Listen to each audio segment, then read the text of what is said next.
And welcome, Hoosier fans, to this week's edition of Banner Monday, where we begin the week the best way that we know how, and that is by talking IU hoops and Big Ten hoops, which we will do here today with Mike DeCourcy.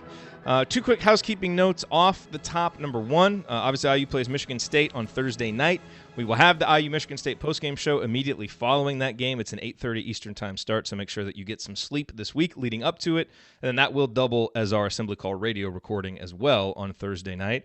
And then don't forget, February 8th, if you are going to be in town in Bloomington after the Purdue game, we're doing a live postgame show at Switchyard Brewery right afterwards. So we would love to see as many of you there as can possibly be there.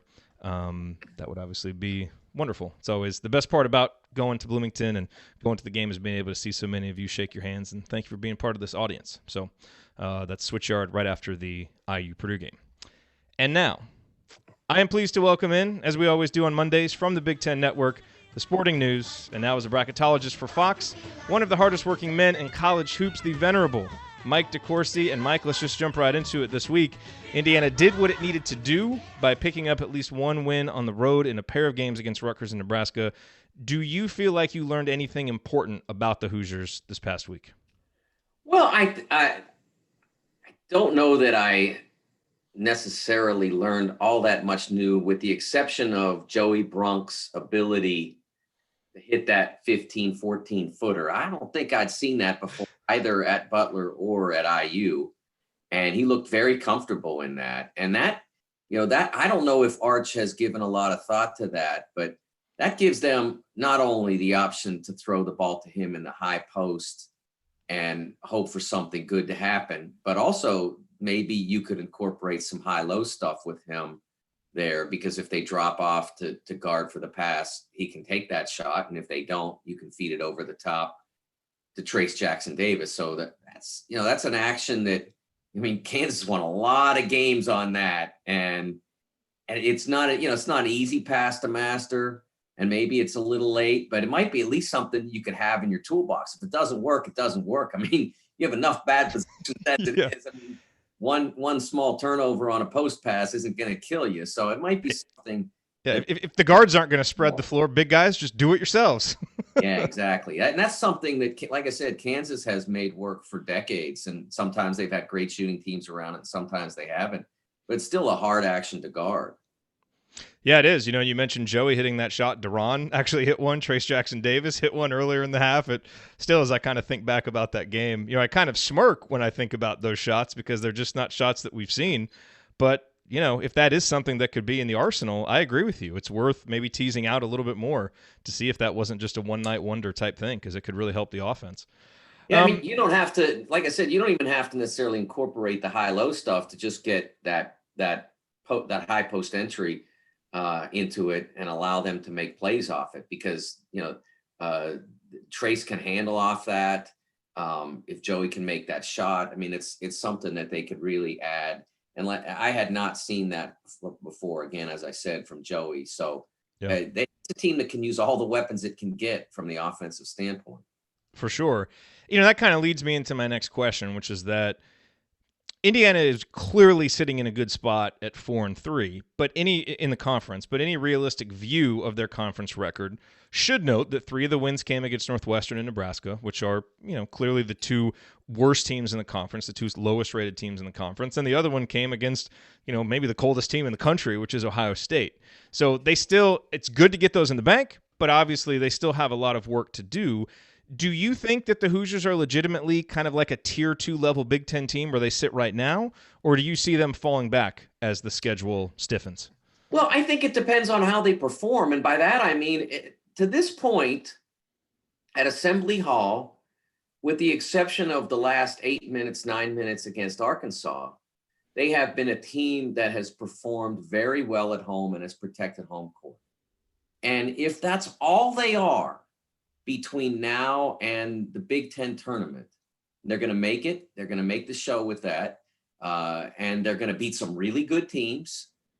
And they're going to be at worst a middle of the pack NCAA tournament seed, somewhere between probably 8 and 11. I mean, if that's all they do, and if you could just improve your execution a little bit, the execution by the guards, whether it's how they defend, or more importantly, I mean, I don't mean more importantly, but more to the issues, how you execute your offense under game pressure. I mean, the Nebraska game became a close game because you stopped throwing the ball inside. And those Joey, Deron, Trace, and Justin shot 22 of 30 from the field. This, I did the math on Saturday, I remember exactly what that adds up to, but it's like 80%, 75, whatever it is. It's great. Yeah. But 30 isn't enough. I mean, that's 4 guys sharing 30 shots. That's 8 shots a guy, less than 8 shots a guy.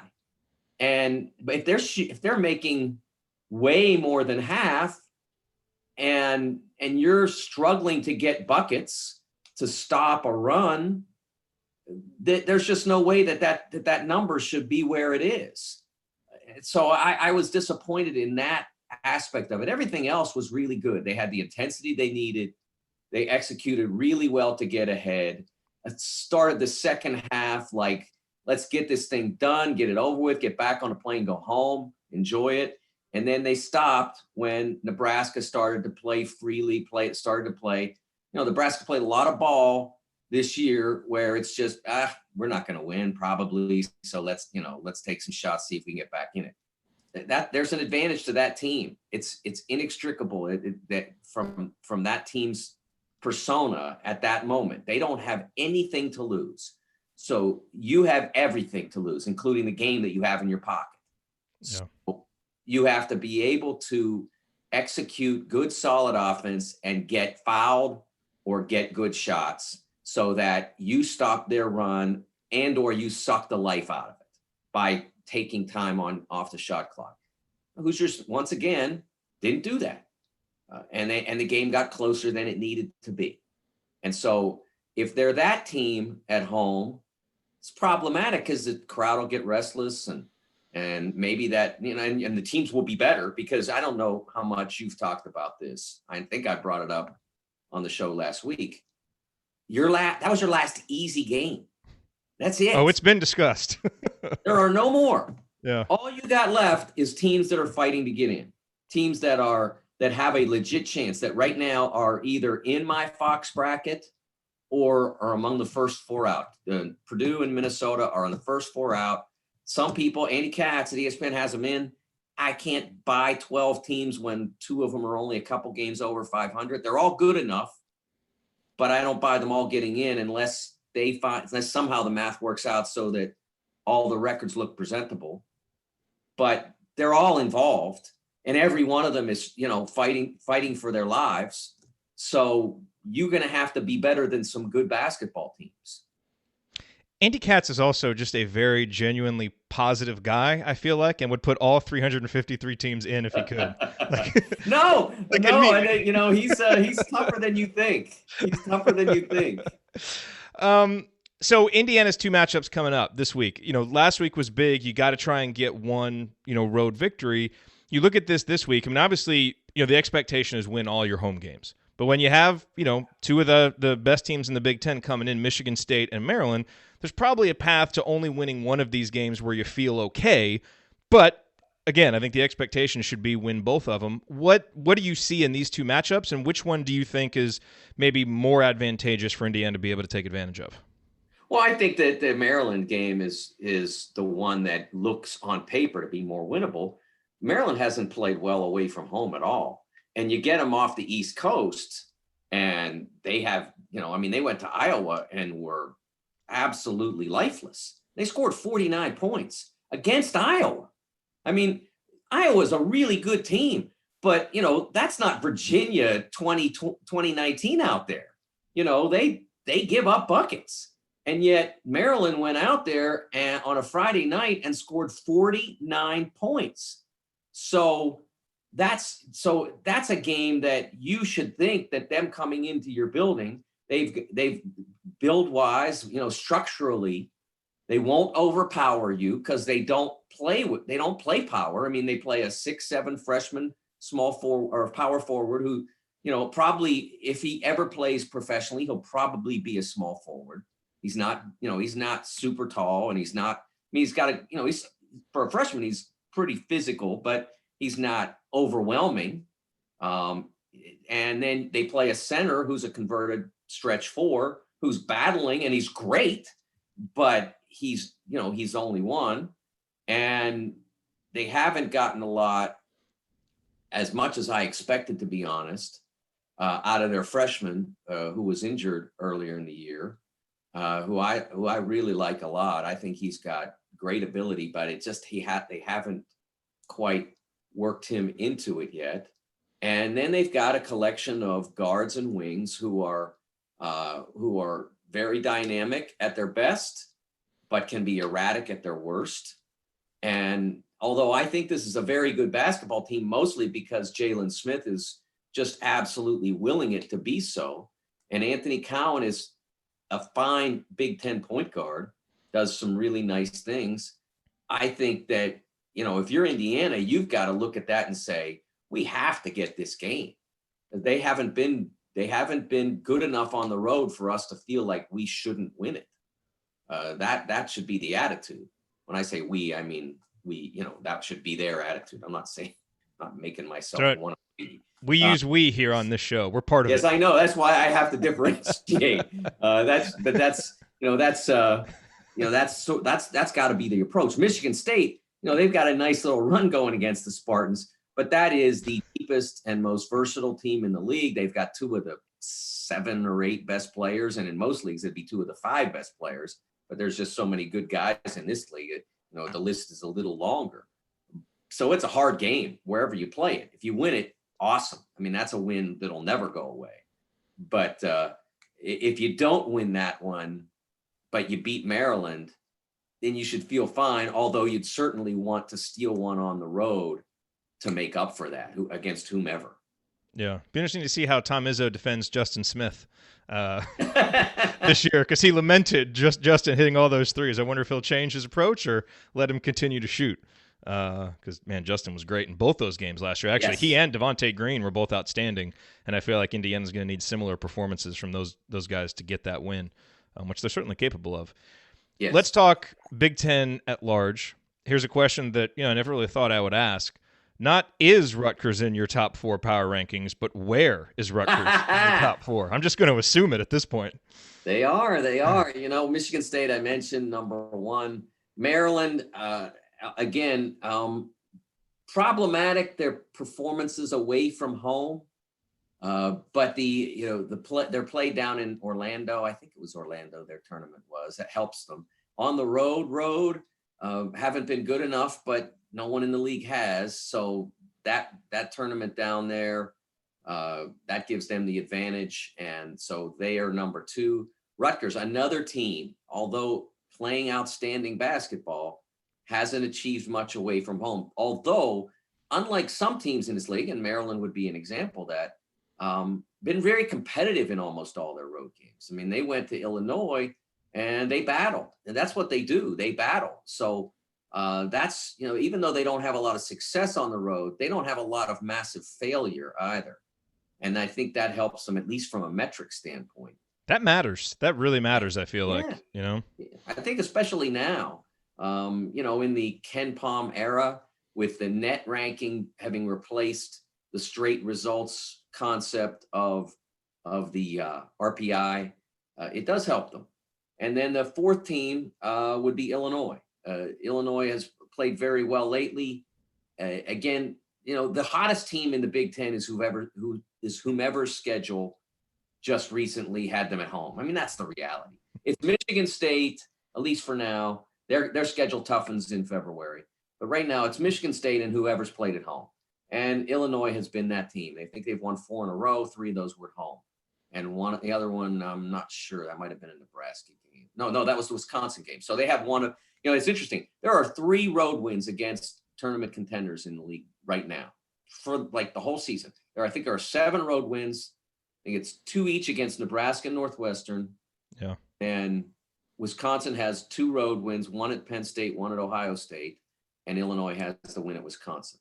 And that's it. It's amazing. Oh, it just shows you how really difficult it is to win at home. And honestly, at this point, all 12 of the teams, the involved teams, their fans are a player in this now, because you got to make it as tough a home court within the boundaries of good taste.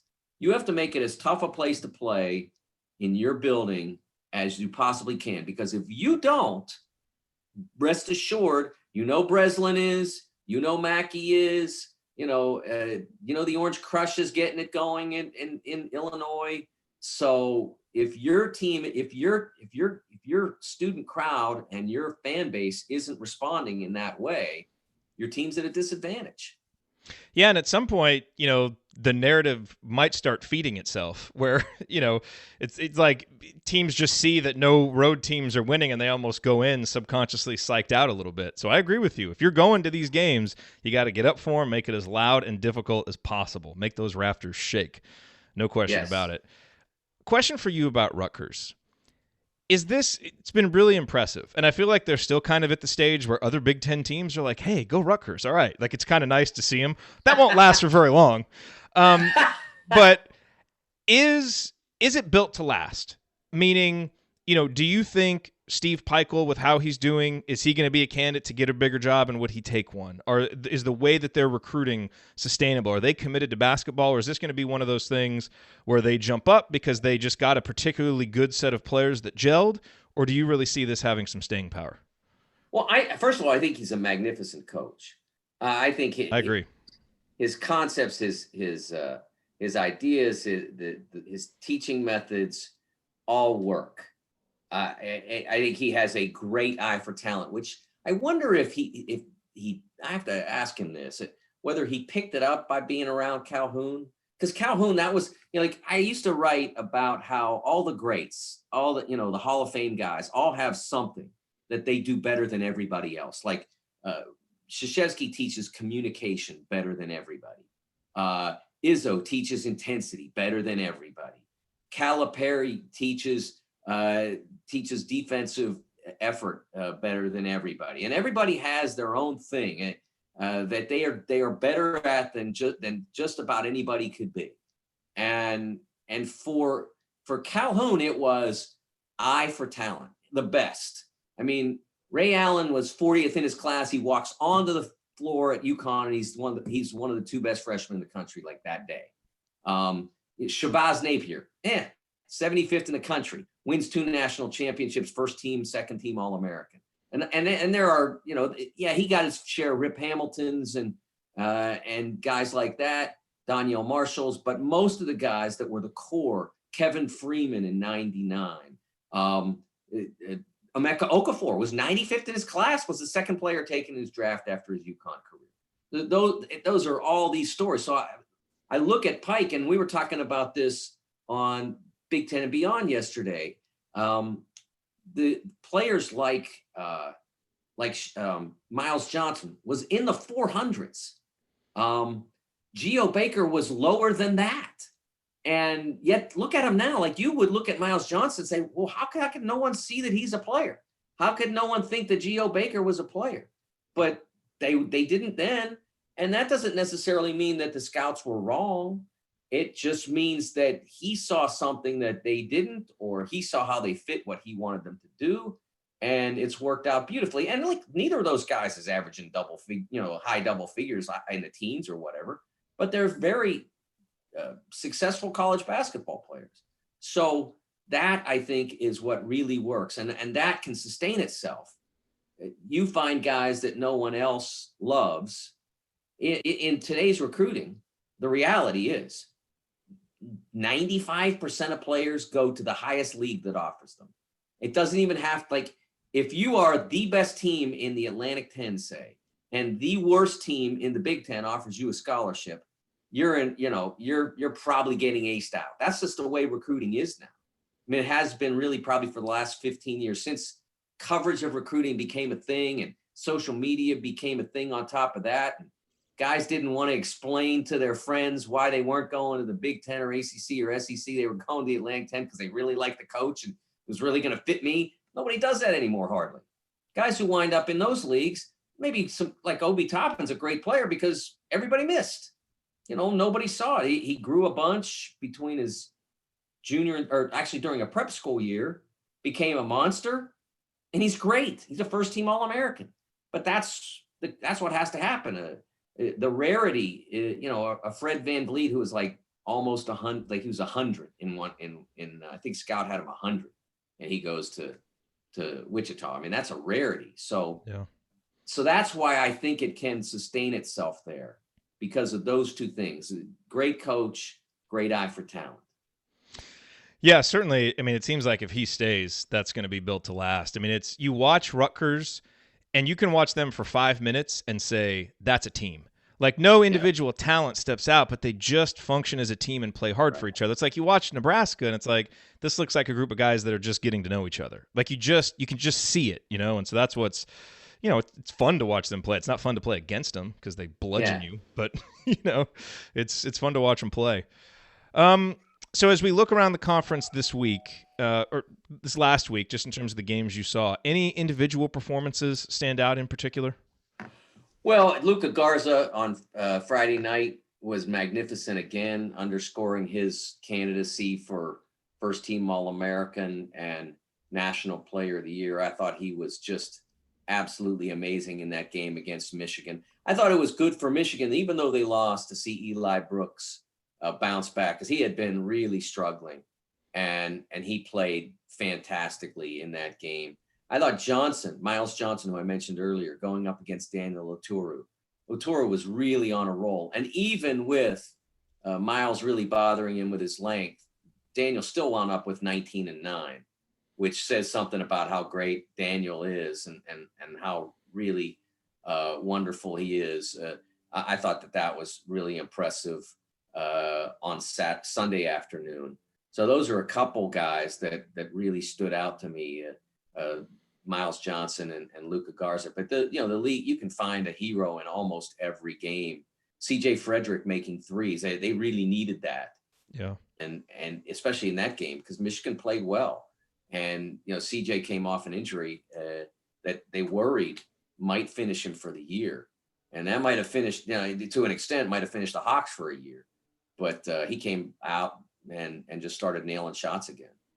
That was a fun game to watch. It was a difficult game to watch on the heels of the IU Rutgers game because you saw so much shot making, and it's like, oh man, this is what basketball can be. And then, yes. We saw some against Nebraska, so it was okay.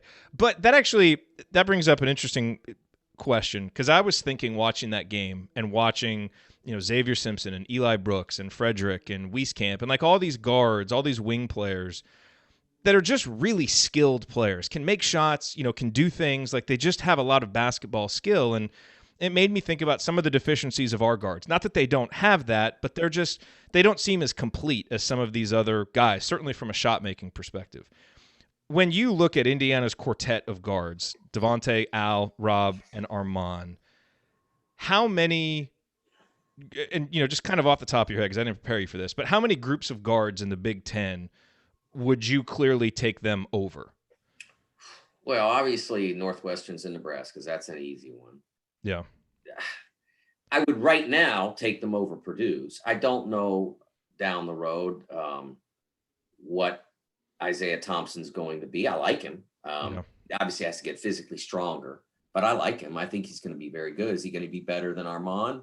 Armand has more components to be good, more size, great elusiveness with the ball, and all, and I think both of them have work to do on their shot, but they both can make a shot. Yeah. So I would say that at this point, I would take them over Purdue's guys. Penn State's are a tough one because they've got some real explosiveness and they can really get going, but I don't see quite the same playmaking, for lack of a better term. In like if I had to have Penn State's or Indiana's, I want Penn State's because I got at least one, maybe two guys that can run an offense. And at Penn State's, I don't know that they really have a true point. And Jamari Wheeler's doing a nice job in terms of trying to keep things settled and the ball going in the right direction, at least getting started. And he's a very good defender. but when the ball comes back around to him, he's not a threat to make a play. He's not a threat to drive and dump, or he can go by you, but he's not a great passer. He's not a really creative guy. He's a tough physical guard who can really defend, but he doesn't have the vision thing, as they say. I think that would give them an advantage over Penn State's as well. But then it starts to get pretty tough. I mean, Illinois got Io. I'm going with the Illinois just based on him. In Iowa, I would go with Iowa because of the greater reliability of the shot making. Although they have problems at point as well.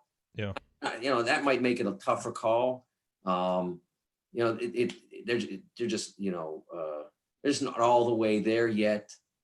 With Joe Toussaint, he has great games, and then he has games where he really struggles. Eventually, he's going to be very good, but he's not all the way there yet. Maryland's guards, you've got a senior point guard there, so you're not going to take Indiana's guys over a guy who's been all league and all defense and all that sort of stuff. So it's probably about a third, maybe at best. Ohio State's might be the other one that's in that conversation, depending on which group shows up. Yeah, but I would go with, even though they haven't played the way they should and have had problems, obviously, they had to spend two of them. I still get DJ Carton if I take Ohio State. And although he has not been, over the course of the last month, the player that I saw the first month of the season. I mean, the Kentucky game, I mean, I said that I thought that he was ready to be a Final Four point guard doing the studio work that day. And I regret that, because since then he has not performed at all. He's had moments, but not many games. But I still think he's a real talent. Back in 2016, after Indiana beat Kansas and Curtis Jones had 15 points, I said Curtis Jones was going to be the next great guard at Indiana University. So I've been there overreacting to a freshman's early season success. I think DJ Carton will be ready to be a point guard, Final Four point guard at some point. But I've not quite given up, but I'm much less enthusiastic about it being this season. Yes. So we know, obviously, two of the big games, high-profile games Indiana's going to be in this week against Michigan State and Maryland. What are some of the other really important games in the conference this week that we should watch out for? The interesting thing is about the Big Ten now is that almost every game, essentially every game is an important game, because 90% of the league, again, not doing the actual math on that, but 90% of the league is involved in the NCAA tournament hunt. So there almost are no small games. There's either the games between two teams that are in it, or they're the games between a team that's in it and a team that can hurt them. And that's not many games, but it's some. So and both of those teams, both Northwestern and Nebraska, have been, for the most part, really competitive. They're not pushovers. No, they're not. I mean, Nebraska is doing a nice job maximizing what they have. And of course, their home court advantage is great. And then Northwestern, they have good players. They just don't have enough of them, enough of them healthy, and they're just too young. But Robbie Behrens is really going to be a good player in the Big Ten. And Boo Buie, who's not playing right now, is going to be a really good player in the Big Ten. And Ryan Young is going to be a tough, physical 4-year big guy that by his senior year is going to be a real tough one to deal with. So, they went down to Illinois on Saturday and played them to the very end. And so, but every game is big, but the two that are most noticeable to me on Tuesday, Purdue and Illinois. Illinois now, like I said, hot team. Now they got to go to a place that, although Purdue has not been a universally great team this year, they have been an incredible team at home. I mean, they have just been monstrous there. They had the Texas loss early and nothing since, nothing but victory since, I should say. And so Illinois has got to go deal with that. And then the other one is Rutgers, Iowa. Again, Rutgers, hot team, because they played a lot at home lately. And now they got to go to Iowa, which is as fun to watch as any team in the country, because that's the way they play. And so it'll be real interesting. I mean, basically you have the best offensive team in the league against the best defensive team in the league. So really will be fascinating to see which of those prevails. Yeah, it will be. It's an interesting contrast of styles because that feels like the kind of team that Iowa has struggled with. Last question for you about them, because they have been a team in the recent past under Fran McCaffrey that has started well but faded at the end of seasons. Do you see what they're doing now and this group of players as being able to sustain this more through February, or is that something that right now that's baked into the Fran at Iowa experience? I wonder if Fran has mellowed a little over time, because last year's team didn't fade at all. I mean, they went in and they played a really good Cincinnati team, and even though they got down early, they fought back and won. Even though they got down early against Tennessee, got down huge early, should have been out of the game, came that close. That was an amazing game. The Volunteers out. I mean, it was down to the final second, and they were down like 20, 25 in the first half. I don't remember what the exact number was, but it was huge, and they came back. So I wonder if he still has great intensity as a coach, but I wonder if it's aimed a little differently, maybe. I mean, if you watch him on the sidelines, he's not the way he was 5, 6, 7 years ago. The Fran Con tweets, the memes aren't quite as yeah. He still has his moments, but all coaches do for the most part. So I wonder if it's different now, and I think the guys are different too. I mean, there was an iteration of Hawkeyes a few years ago that were pretty good, and I didn't think they hung in there when they could have, even if he was tough on them, and that was a reason. I still thought they had, not going to single out the team, but because it identifies the guys, but I thought those guys kind of could have done more with what they had. Yeah. So, and again, they may have had their reasons, but I didn't think they battled the way they could have. But I didn't see, like I said, last year's guys, those guys hung in there, and they weren't really ready to be good yet, and they still battled. And then these guys are much more ready to be good, much more sure of who they are. Obviously, it would be helpful to have a healthy Jordan Bohannon if they did, but they're making up for that, and they're doing a nice job of mixing and matching the point guards so that when it's not Toussaint's day, they can find a way around it. Yeah, you're right. They did in the tournament. They really bounced back last year. I guess it was in Big Ten play where they lost 5 of their last 6. And you go back in 2018, they lost 6 of their last 7 in Big Ten play prior to the Big Ten tournament. 3 of their last 7 before that, and then in 2016, 6 out of 7, 6 out of 8 to end. So they've kind of faded in Big Ten play, but then sometimes turned it back around for the tournament. So we'll see. It feels like a guy like Luka Garza has a little different level of toughness maybe than what we've seen from some of their other guys, and maybe he can insulate him against that. He's a fun player to watch. Really fun player to watch. Yeah, different level of toughness. It was so funny on Beyond when Stephen Bardo was talking about him and talked about how, he gets elbowed in the face and, and headbutted and broken nose. And he said, no, what he said was, this is what cracked me up. He said, every single game he's got cotton stuffed up his nose. That's I thought that was the best description of Luka Garza that you could possibly have. Iowa always has a guy like that. I mean, it's just just always an Iowa player like that for as long as I've been watching basketball. Well, Mike, thank you very much. Appreciate you being here as always. And hopefully, hey, when you talked about how the hottest teams in the Big Ten are the teams that have their home games. Hopefully next week when we talk, Indiana will be one of those hot teams with a couple of big victories. So there you go. We will see. Thank you very much, and enjoy your week covering the conference. Thanks, Jared. Cool. Thanks, Mike.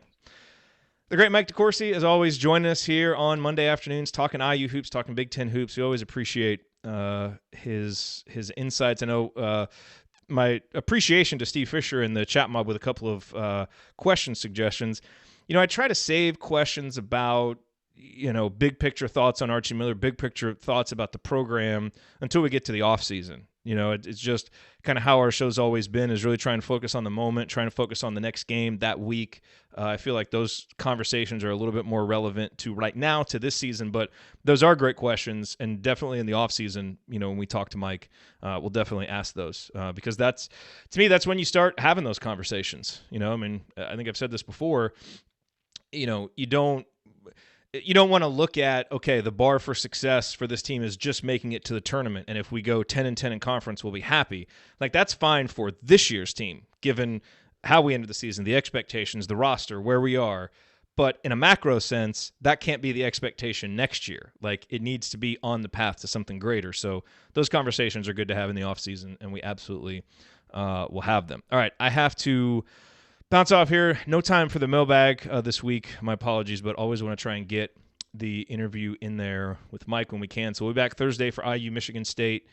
And just a quick reminder, Home Field Apparel, if you're listening to this on Monday or on Tuesday, if you go to homefieldapparel.com and use the promo code 200, spelled out TWOHUNDRED,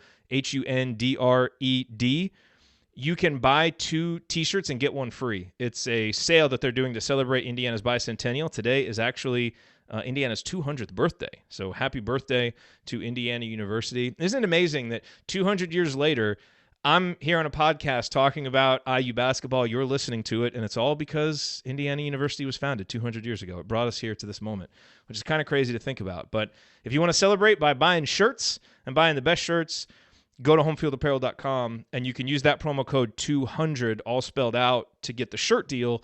If you don't want shirts, but you want to get the normal stuff, the hoodies, everything else, you can still use Assembly20 to get 20% off. So use those for gear.